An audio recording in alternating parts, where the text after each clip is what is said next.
ये जी प्रधानमंत्री एक बात की भी चर्चा कर रहे हैं, जो कल सुप्रीम कोर्ट ने ऑब्जर्वेशन दे दी, उसकी चर्चा एनडीए की बैठक के अंदर होती है और ये कहा जाता है कि देखिए इससे बड़ी बात क्या हो सकती है कि एक नेता के लिए सुप्रीम कोर्ट इस तरीके की। देखिए, कौन सच्चा भारतीय है, कौन सच्चा भारतीय नहीं है, ये तो मुझे लगता है कि मतलब न्यायपालिका के प्रति पूरे आदर के साथ कह रही हूँ कि ये तो उनके दायरे में नहीं होता डिसीजन।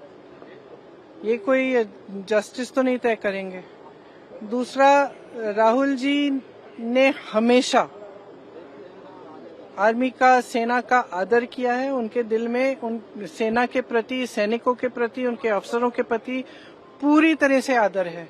और हर भाषण में जब भी बोलते हैं, जब भी उनका हम कुछ भी भाषण या कोई भी टिप्पणी सुनते हैं, उसमें वो आदर बहुत स्पष्ट दिखता है। जो लीडर ऑफ ऑपोजिशन होते हैं, जो नेता प्रतिपक्ष हैं, उनका जो कर्तव्य है वो ये है कि सरकार से सवाल पूछना। ठीक है, ये उनका कर्तव्य है, तो वो अपना कर्तव्य निभाते हैं। जब सरकार से सवाल पूछते हैं, उनको पसंद नहीं है, वो जवाब नहीं देना चाहते, इसलिए ये सब चीजें वो कराते हैं।